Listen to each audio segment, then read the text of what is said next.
ఈ రాష్ట్రంలో దేశంలో మాలలకు జరిగిన అన్యాయాన్ని ఎదుర్కోవాలి. 30 లక్షల మాలలు ఉండరు, మాలలు లేరని అనేది ఏ పార్టీ కానీ మాలలు లేరంటే ఆ పార్టీకి గుణపాఠం చెప్పే రోజులు వస్తున్నాయి.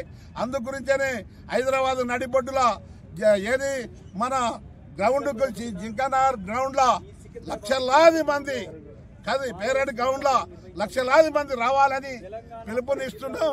అందు గురించనే ఇక్కడ లేని పిలుపును ఇప్పుడు ఇస్తున్నామని కూడా మీకు మనం చేస్తున్నాం.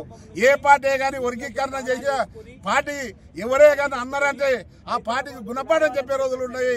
మాలలారా రాండి, మనం ఇప్పుడే సత్తా చూపించుకోవాలి, మాలల సత్తేను చూపించుకోవాలి, అందరు కదిలి రావాలని జయప్రదం చేయాలని పిలుపునిస్తున్నాం. జై భీమ్. 2024 మాల సింహగర్జన పరిణామం సికింద్రాబాద్ లో నిర్వహించడం జరుగుతుంది. దానిలో భాగంగా ఈరోజు గ్రౌండ్ యొక్క పనులు, సభ యొక్క పనులు మన యొక్క వివేకానగర్